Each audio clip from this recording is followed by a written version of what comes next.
মুআয ইবনে জাবাল রাদিয়াল্লাহু তাআলা আনহুকে মদিনার পাশেই এক মসজিদের ইমাম করে পাঠালেন। উনি ইমামতির দায়িত্ব পেয়ে একবার মাগরিবের নামাজে সূরা বাকারা তেলাওয়াত শুরু করলেন। কোরআনের সবচাইতে ছোট সূরা, তাই না? সূরাতুল বাকারা, হ্যাঁ, সবচেয়ে ছোট সূরা।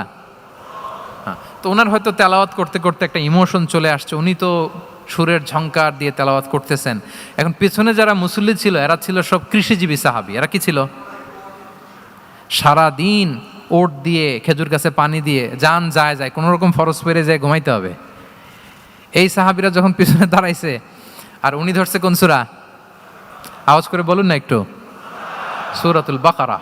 এখন ওনারা তো আর থাকতে পারে না, ওনার সাথে থাকতে না পারে এক সাহাবী নামাজ রেখে দিয়ে ডাইরেক্ট রাসূল সাল্লাল্লাহু আলাইহি ওয়াসাল্লামের কাছে, কারণ বড় হুজুর তো আছে মদিনায়।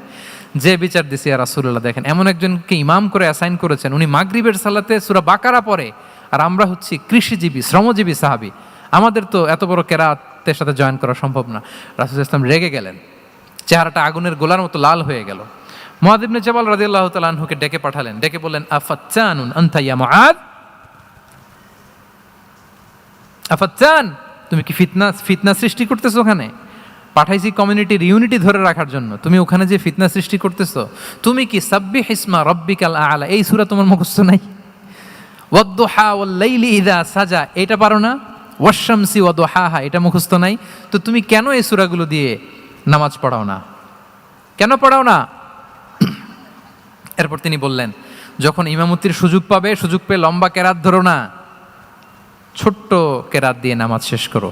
কেননা তোমার পেছনে বয়স্করা আছে, মুরব্বীরা আছে, অসুস্থরা আছে। জাল হাজা, তার একটা জরুরি কাজ পড়ছিল, যাচ্ছিল, হঠাৎ মাগরিবের আজান, ভাবলো রাস্তার পাশে যেহেতু আজান দিছে নামাজটা পড়ে নেই। নামাজে ঢুইকা দেখছে আপনি সূরা বাকারা ধরছেন, তো বেচারা কি কাজ করবে না কি করবে? আর তার তো নিয়ত ছিল ফরজ নামাজটা পড়ি যে বাস ধরবো, এখন আপনি ধরছেন কোন সূরা? বাকারা। দেখেন রাসূল সাল্লাল্লাহু আলাইহি ওয়াসাল্লাম বললেন, যখন ইমামতির চান্স পাবে ছোট সূরা পড়বে, আর যখন তুমি একা পড়বে ফালিউতাউবিল মাশা, যত লম্বা করতে মনে চায় করো, রুকু করো লম্বা, সেজদা করো লম্বা, কেরাত করো লম্বা।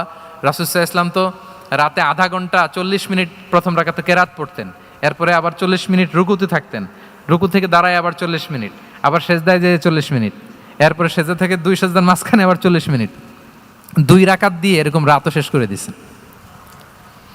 তো আপনার লম্বা যদি পড়তে মনে চায়, আপনি তো আপনার ব্যক্তিগত নফল সালাতে এভাবে লম্বা করবেন। কিন্তু আমাদের হয়ে গেছে উল্টা, একাকী নামাজ কোনো রকম রুকু সেজদা এরকম হয়ে গেছে না অনেকটা।